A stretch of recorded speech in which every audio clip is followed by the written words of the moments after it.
Bom dia a todos, né? Em primeiro lugar, quero agradecer aos organizadores da atividade por a oportunidade de expor meu trabalho para vocês. Para mim, o convite é certamente uma honra, né? E me agradou muito receber digamos, conhecer que teria esta oportunidade, mesmo que inicialmente me extrañou um pouquinho, né? Por causa de que, claro, Michel Foucault não é um autor da minha especialidade, embora eu saiba que digamos, ele trabalhou alguns assuntos que eu também, né, dos quais também eu me tenho ocupado e que formam parte das referências e das reflexões que ele desenvolveu, né?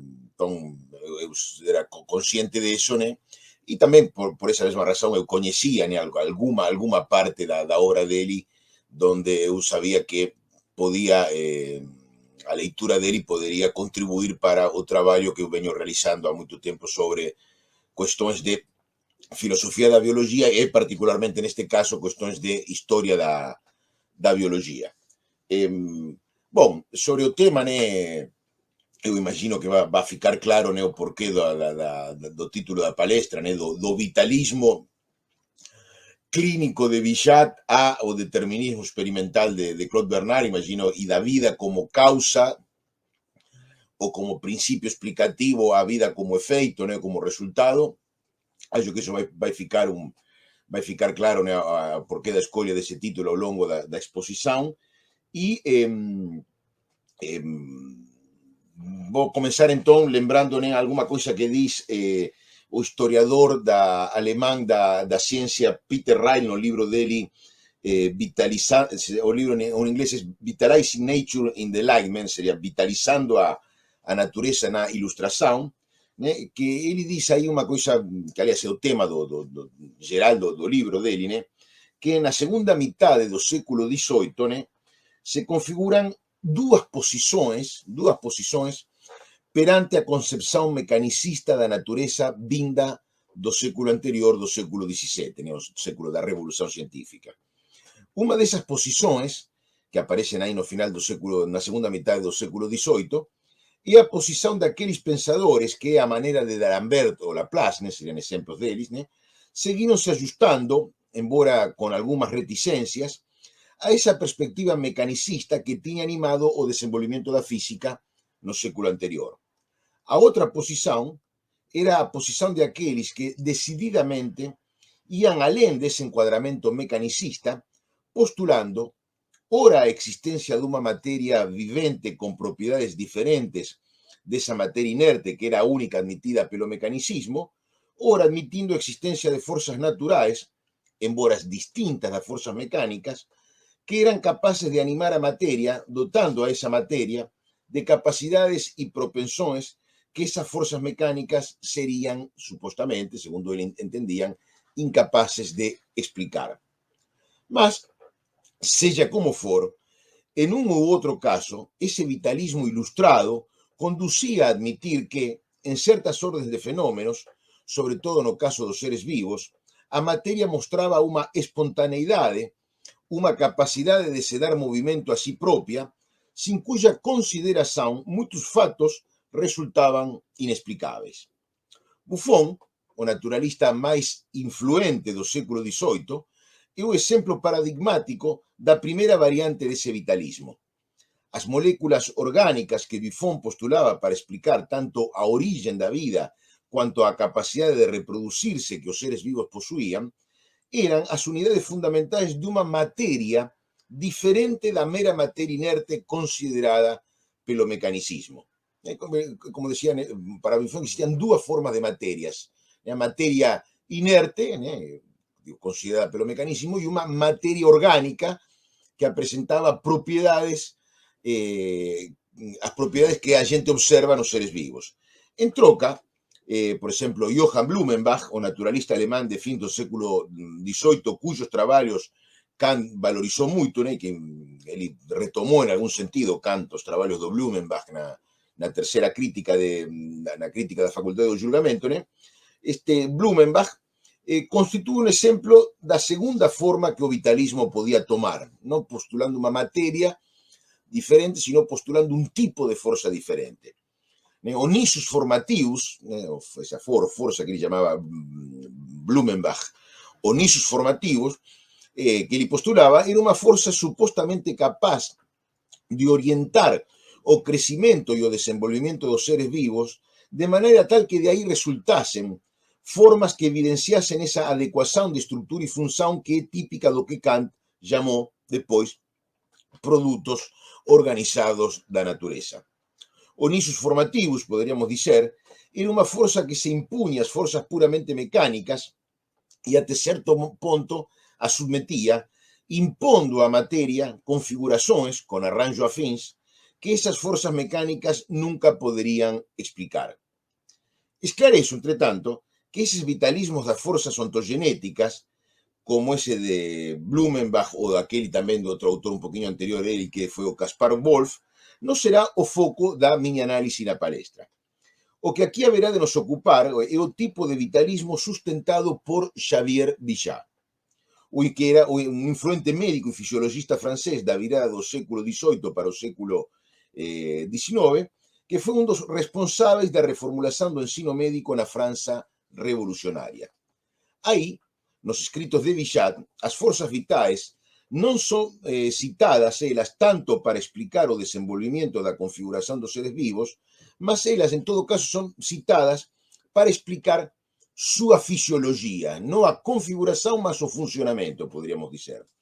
E vou me centrar nele, en Bichat, porque o modo en que ele, Bichat, pensa as forzas vitais é o contraponto máis claro que se pode encontrar para, a partir de aí, entender a novidade implicada nese determinismo experimental efectivamente presuposto na fisiología moderna, conforme foi mostrado por Claude Bernard, tanto en seus resultados experimentais quanto nas súas reflexões epistemológicas. Claude Bernard, o fisiólogo francés, cuja obra marca o destino da biologia experimental, eu diría, desde meados do século XIX até, eu diría, prácticamente os días de hoje. Aí, nessa contraposição entre Tom Bichat e Claude Bernard, poderemos visualizar con toda nitidez a ruptura que implica deixar de pensar a vida como uma causa ou princípio explicativo para así poder pensar a vida como un efeito o resultado a ser explicado. Una ruptura que de algún modo ya se insinúa en algunos escritos de Georges Cuvier, que fue contemporáneo de Bichat y fue un dos grandes protagonistas do desenvolvimento da historia natural francesa no mesmo período revolucionario no cual gravitou a figura de Xavier Bichat. Mas, como veremos, máis do que en Cuvier, esa ruptura con o vitalismo fica máis evidente na fundamentación da fisiología experimental que Claude Bernard propõe já na segunda mitade do século XIX. Unha fundamentación que, en grande medida, anticipa o camiño pelo cual haberá de se desenvolver a grande parte da biologia contemporánea, como eu já acabei de falar. Mas, para entrar no tema, vamos un poquinho máis atrás de Bichat. Vamos a algo que Kant, volto a Immanuel Kant, diz nunha obra dele non tan coñecida que son os Principios Metafísicos da Ciencia Natural, publicado en 1786. Nesa obra, Kant tiña dito que, o cito, unha cita que voy a facer, breve, a inercia da materia non significa outra coisa do que a carencia de vida como materia en sí propia. E a vida, segundo ele, segundo Kant, non sería outra coisa do que a facultade de unha sustancia de determinarse a sí propia en virtude de un principio interno. Nese sentido, decía Kant, un corpo é inerte porque carece de cualquier capacidade de darse movimiento por sí propio o de resistir só desde sí a cualquier agente exterior que o empurre a moverse. E esa capacidade, cuya existencia Kant negaba justamente, sería o que os vitalistas llamaban de vida. Unha cualidade que ele nega, Kant, mas que, justamente, Xavier Bichat atribuía aos seres organizados, ao caso, consideraba esa particularidade, a vida, esa forza, a vida presente nos seres organizados. Os seres organizados, va a dizer Bichat, non son seres inertes, o sea, non están simplemente deixados à inércia da matéria. Eles son justamente, por non seren inertes, por se resistirem à inercia da materia, seres vivos. E sería precisamente en virtude desa vida, en virtude desa capacidade de se sustraírem a cualquier proporción constante entre a intensidade de súas respostas e a intensidade dos agentes que as suscitan, sería en virtude disso, digo, que os seres vivos non somente escaparían a cualquier legalidade que pudiese permitir prever e calcular súas reacções, mas tamén serían recalcitrantes a cualquier experimentación que pudiese permitir coñecer esa legalidade. Segundo Bichat, entón, con efeito, a fisioloxía, que era a base do coñecimento médico, non podía esperar moito do método experimental. E ela, a fisioloxía, debía desenvolverse fundamentalmente pela vía da observación clínica. A razón diso estaba, precisamente, na distancia existente entre esa perseveranza das leis físicas, esa constancia, permanencia das leis físicas e a instabilidade das forzas vitais. Segundo Bichat, esa instabilidade das forzas vitais, esa labilidade das forzas vitais, esa facilidade que elas ten de variar a cada instante, diminuindo ou aumentando, imprimen a todos os fenómenos vitais, decía Bichat, un carácter de irregularidade que os distingue dos fenómenos físicos caracterizados sempre pela súa uniformidade, esas que se exprimen en leis. As forzas vitais, considera Bichat, son, según Bichat, eu cito, permanentemente variáveis en súa intensidade. Súa enerxía, seu desenvolvimento pasan frecuentemente con rapidez do último grau de prostración ao ponto máis alto de exaltación. Acumúlanse e se debilitan alternativamente nos órganos e toman, sob a influencia das menores causas, mil modificacións diversas. En troca, falaba tamén Eli, as leis físicas son fixas, invariáveis, constantemente as mesmas en todos os tempos e son a fonte de fenómenos sempre uniformes. E para corroborar esa diferenza, Bichat pedía comparar a facultade vital de sentir con a facultade física de atrair. A atracción, decía ele, a atracción gravitacional, era sempre en razón da masa do corpo bruto en a cual ela é observada, en cuanto que a sensibilidade, que é unha facultade vital, unha facultade orgánica, troca sin cesar de proporción na mesma parte orgánica e a mesma masa de materia. Quer dizer, diferentemente da regularidade que impera nos fenómenos físicos, todas as funções vitais son susceptíveis de múltiplas variações. Elas se afastan frecuentemente de seu grau natural,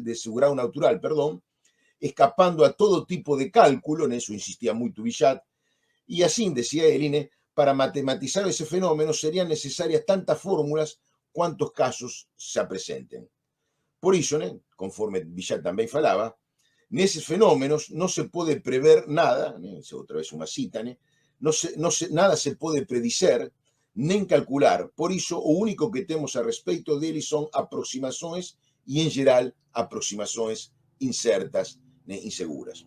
Así, en cuanto a matematización dos fenómenos era un objetivo perfectamente factível e legítimo na física, esa matematización, segundo Bichat, podía resultar enganosa no caso da fisioloxía.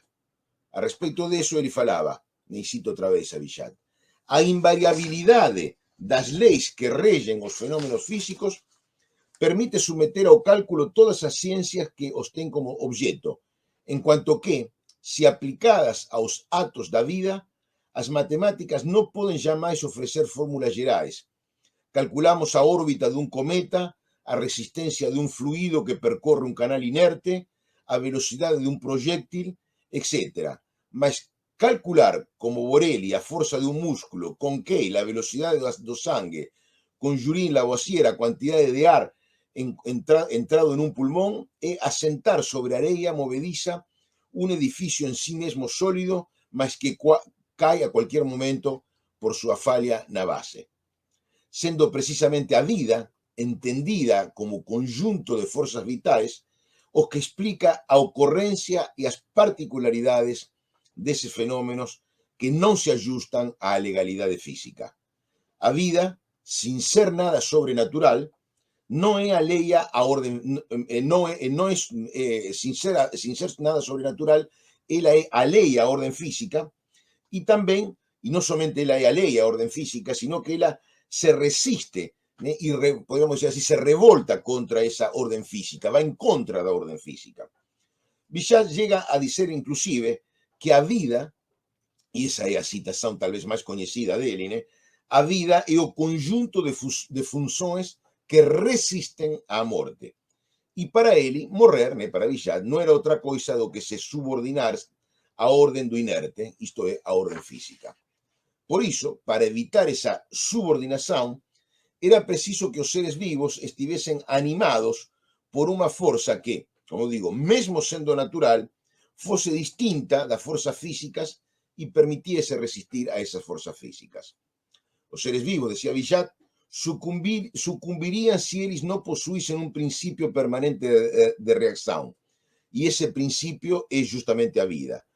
Unha xente cuya natureza, conforme ele tamén dicía, é descoñecida, mas que pode ser apreciada nesa esa natureza pelas súas manifestações, pelos efeitos que ela produz. O que non é inerte porque ten vida actúa espontaneamente sin respeitar nenhuma proporción entre súas reacções e aquilo que afeita ou deixa de afetarlo. Por iso, o que non é inerte, o que ten vida, é imprevisível e dificilmente controlável. Non hai na vida leis como aquelas da física que permitan calcular a reacción a partir da acción. E, como non há proporción entre o que afeita ao ser vivo e a súa reacción ou resposta, tampouco hai posibilidade de controle experimental, porque nunca descubriremos nenhuma relación invariante entre nosas intervenções experimentais e o comportamento ou resposta do sistema que está sendo intervindo experimentalmente. O que foge a cualquier regularidade ou invariante tamén escapa, entón, ao coñecimento experimental. Eso, segundo, claramente o colocaba Bichat. Por iso, para legitimar a abordaxe experimental da fisioloxía, e aquí aparece Claude Bernard precisaba negar esa suposta espontaneidade do ser vivo postulada no vitalismo de Bichat. Era preciso aceitar, decía Claude Bernard, que os fenómenos da vida non son manifestações espontáneas dun principio vital interior. Esa espontaneidade só podía ser unha apariencia resultante de nosa incapacidade para discernir unha determinación dos fenómenos, un determinismo complexo, decía ele, a expresión que ele usaba, que supoña articulações de variáveis máis intrincadas do que aquelas envolvidas nos fenómenos dos seres non organizados. Unha vez superada esa dificultade, pela insistencia na propia experimentación, a determinación de cada fenómeno estudado podería ser así coñecida. E así tamén saberíamos como controlar as reaccións do ser vivo, graduando a intensidade e a duración das intervenções sobre eles efectuadas. Se a mediación de unha inasível forza vital estaba descartada, si se podía descartar esa posición de Bichat, ese control experimental era perfectamente factible conforme Claude Bernard entendía. E o efectivo establecimiento de algúns invariantes fisiológicos, tanto cuanto a obtención de diversos resultados experimentalmente reproducíveis, que Claude Bernard ya tiña conseguido, ratificaban esa posibilidade. Porén, embora o contraponto predileto e privilegiado da crítica de Claude Bernard fose o vitalismo de Bichat, ele, Bernard, tamén chega a aludir as tesis de Buffon e a súa distinción entre dois tipos de materia, unha composta, lembren do inicio, unha composta pelas moléculas inorgánicas e outra composta pelas moléculas orgánicas. Esas moléculas orgánicas, segundo que Buffon se sustentaba, e eu já falei, presentaban características e modos de comportamento peculiares. Peculiaridades cuya consideración permitía explicar as particularidades dos corpos organizados, entre elas a tendencia a aglomerarse segundo principios propios e tamén a capacidade de se reproduciren. De fato, quando Kant sublinhava o carácter inerte de toda materia, lembren de Kant, que falei antes, o que ele estava fazendo era impugnar esse vitalismo buffoniano ao que Bernard não deixaria de aludir, o caracterizando justamente como uma especulação, como decía Bernard, já totalmente superada, Bernard já situado a meados do século XIX. Mas, já que eu menciono esse ponto, também se poderia ser oportuno assinalar que, nos meados do século XIX, quando Bernard delinea o programa da fisiologia experimental, o vitalismo não era ainda um cachorro morto, digamos, podemos dizer, estava gravemente ferido, tinha sido criticado, estava sendo colocado em questão, mas não estava acabada a questão do vitalismo. Embora já ninguém sustentasse a distinção entre os dois tipos de matéria, como a que sustentava Buffon, e embora as ideias de Bichat, já meados do século XIX, não fossem uma referência, como elas eram no início do século, do mesmo século, 40 anos antes ou 30 anos antes, já a meados do século XIX, o vitalismo, mesmo que isso fosse assim, o vitalismo continuava presente. De fato, por exemplo, uma figura tão influente na época como foi o Johannes Miller, o fisiólogo alemán, que foi um dos articuladores da teoria celular, também uma figura importante, ele, por exemplo, está claro nos trabalhos dele, ele sustentava tesis claramente vitalistas.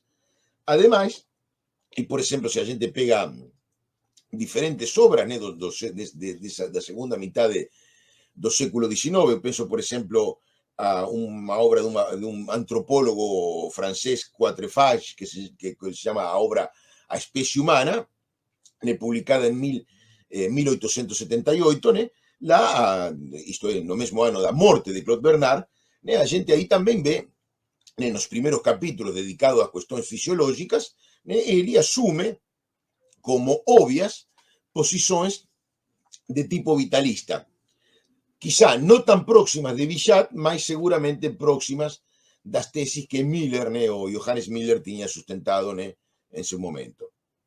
E assim, de fato, continuou sendo incluso até as primeiras décadas do século XX.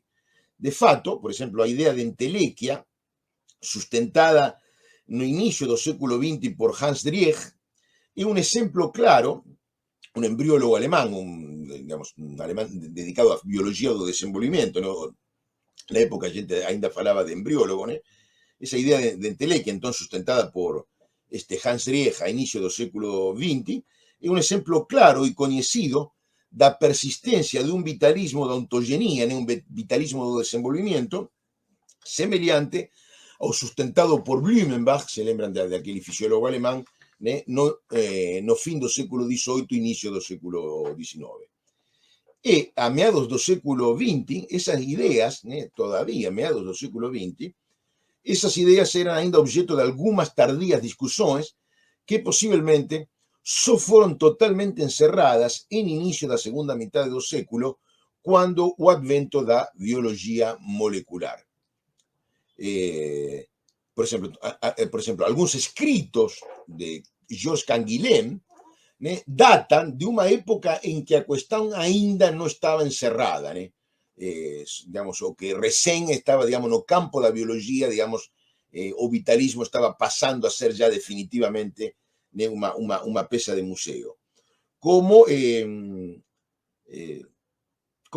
Sena, e agora sim, independentemente desta última questão, e voltando agora sim outra vez a Claude Bernard e a sua fundamentação da fisiologia experimental, eu acho que é importante assinalar que para Claude Bernard, estava muito longe de ignorar os fenômenos que davam, ele não ignorava o tipo de fenômeno que geravam e estimulavam a adopção de tesis vitalistas, como fisiólogo competente que ele era, ele não podia ignorar essas coisas.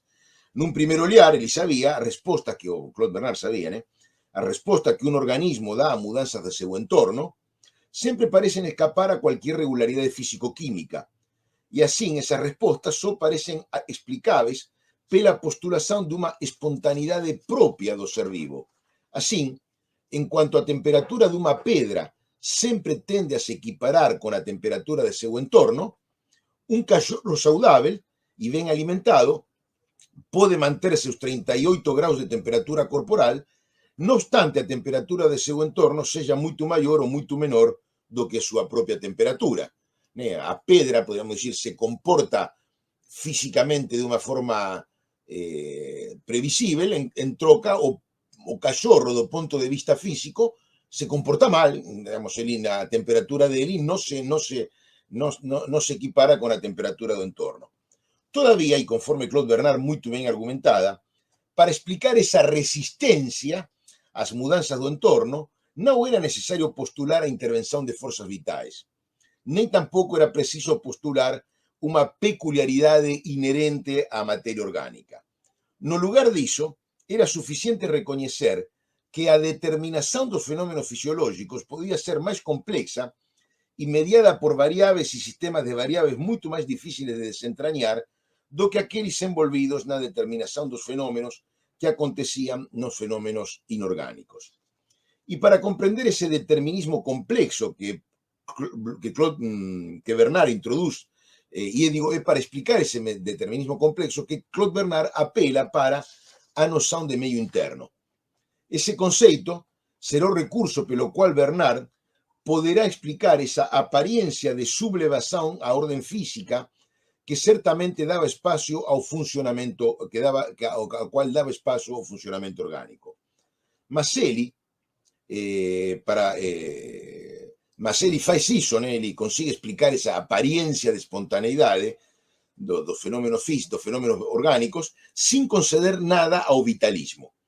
Conforme os resultados experimentales obtidos por Bernard comenzaban a mostrar, ao se abrir o que poderíamos dizer a caixa preta do medio interno, o fisiologista se encontraba con unha trama de sistemas de regulación que, determinando as variables fisicoquímicas específicas do organismo, permitían entender súa articulación con as variables do medio externo, sendo somente o coñecimento e o controle desas variables o que permitía explicar e reducir esa aparente espontaneidade dos seres vivos en que o vitalismo se adormecía maravillado, mas tamén impotente.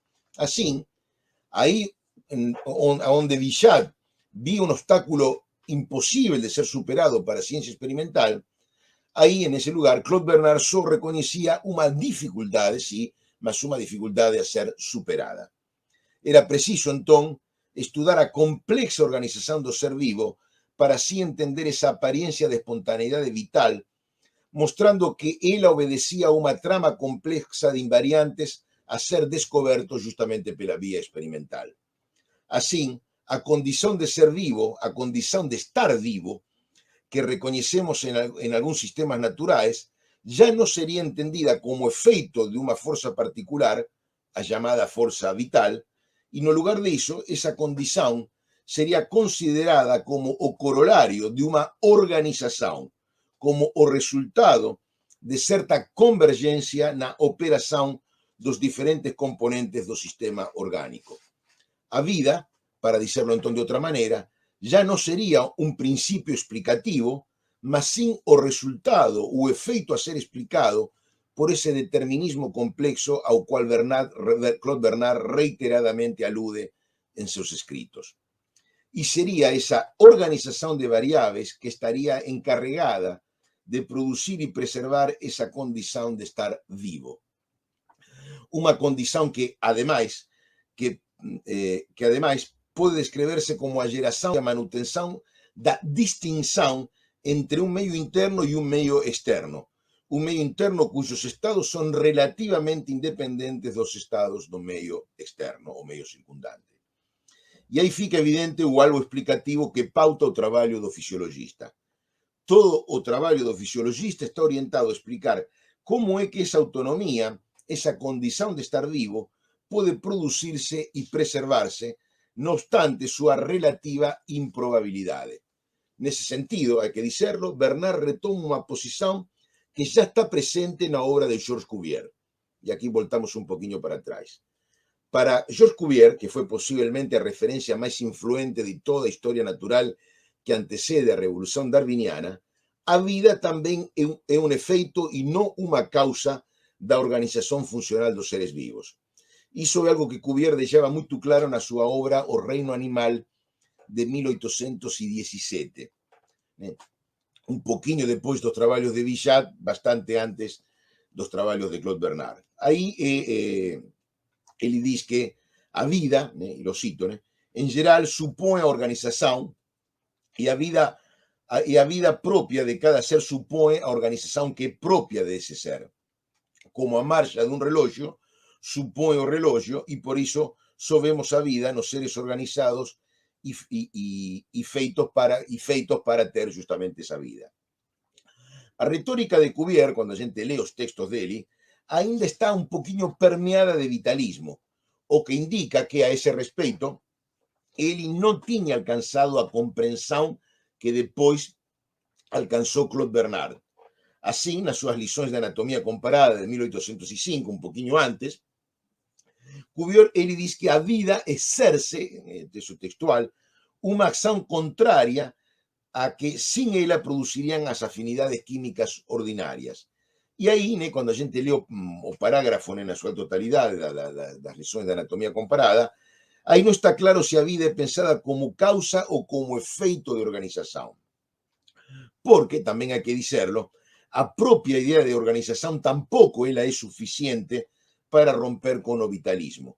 O propio Bichat sustenta a idea de organización cuando dice, esto es Bichat, todos os animais son un conjunto de órganos diversos que executando cada un a súa función contribúen cada un a súa maneira con a conservación do todo.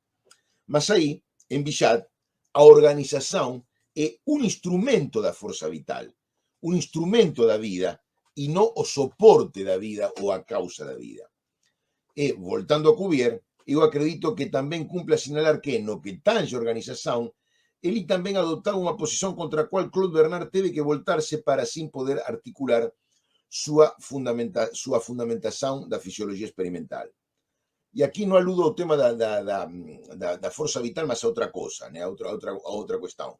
Aludo a iso que poderíamos caracterizar como o organicismo extremo de Cuvier. Un organicismo que tamén parecía impedir o uso da experimentación en fisioloxía. Para Cuvier, o método da fisioloxía non podía ser outro do que a anatomía comparada. A lei ou a cualquier tesis evolucionista, isto é bom lembrar, Cuvier non podía considerar a anatomía comparada como fonte de coñecimento sobre a filiación dos seres vivos. Ese modo de entender a anatomía comparada foi resultado da posterior cooptación da anatomía comparada pelo darwinismo. Para Cuvier, en troca, a anatomía comparada estaba destinada primariamente a establecer as leis que regían a economía orgánica, quer dizer, o funcionamento do organismo individual. E a principal razón que ele daba para a atribuição desa responsabilidade epistémica era a imposibilidade de apelar para o experimento no estudo desa emaranhada integración funcional que se dá nas estruturas orgánicas.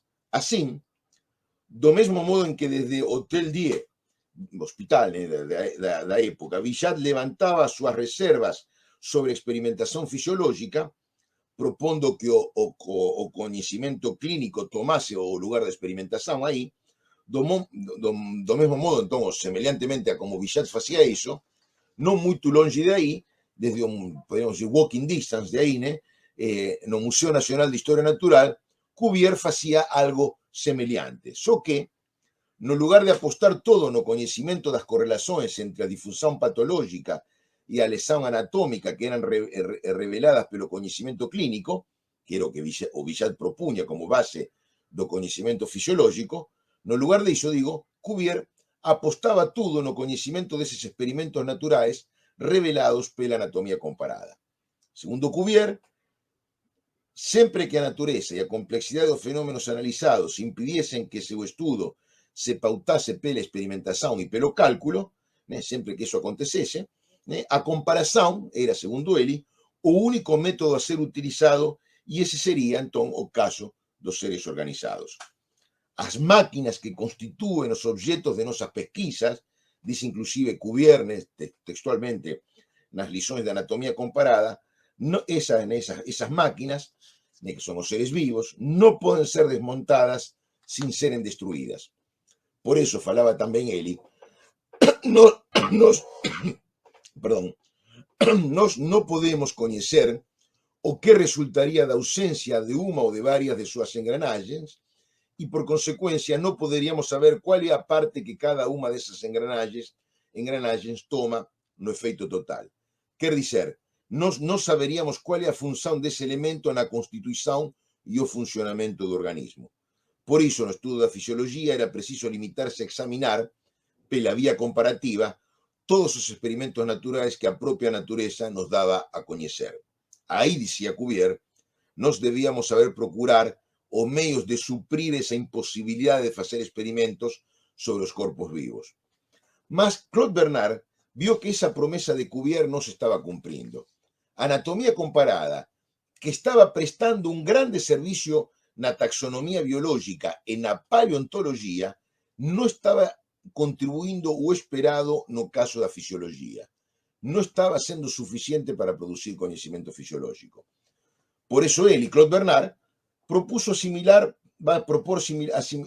asumir a experimentación como a vía regia, como a vía fundamental para o desenvolvimiento dessa disciplina, para o desenvolvimiento da fisiología.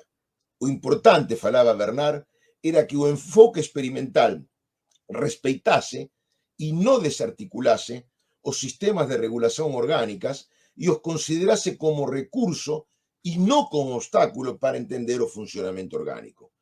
Porque una vez que esos sistemas orgánicos se desarticulan, una vez que a organización fica muy comprometida, los tecidos do ser vivo comienzan a se dar procesos físico-químicos que no difieren de los que ocurren los cuerpos brutos y que por eso no presentan mayor interés para a fisiología.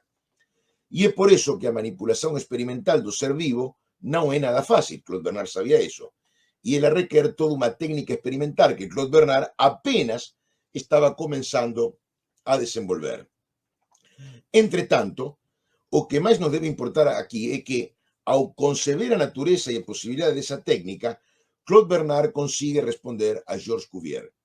A fisiología experimental no supone a desarticulación da orden organísmica, da orden do ser vivo, mas sin su perturbación controlada. Si a intervención experimental no traspasar ese límite, que sería o límite de anular toda capacidad de equilibración por parte do ser vivo intervido, seu resultado poderá sin ter valor de conocimiento fisiológico. Y los defensores del organismo cuvieriano escasamente podrían objetar esos procedimientos, porque no final de contas, viver no es otra cosa do que responder equilibradamente ás perturbaciones do entorno. Por eso, dá para falar que todo experimento fisiológico supone ese jogo de equilibración. A principio, un input experimental sobre o ser vivo no ten por qué ser más danoso para o ser vivo do que cualquier input dos que poden llegar a ese ser vivo desde seu exterior normalmente. E a manipulación experimental da circuitaría interna dos mecanismos de controle no ten por qué ser algo muito diferente das lesões, traumas ou anomalías de funcionamento de diversa índole as que todo ser vivo debe responder ao longo da súa existencia. En todos os casos, o organismo responde porque está funcionando, e no caso da experimentación, do que se trata é de detectar os invariantes que rigen esas respostas e ese funcionamento. A acción do experimentador seguirá uma reacción do sistema experimental, a posteriori, da acción do experimentador, seguirá uma reacción do sistema experimental cuya ocurrencia ya supone que ese sistema, esa máquina, está funcionando, isto é, que su organización está preservada. Por tanto, o resultado dessa intervención no deixará de nos mostrar os principios operacionais dessa máquina delicada que é o ser vivo. O que importa é saber escolher e planejar esas intervenções experimentais para que elas produzan resultados que sejam inteligíveis e cognitivamente relevantes.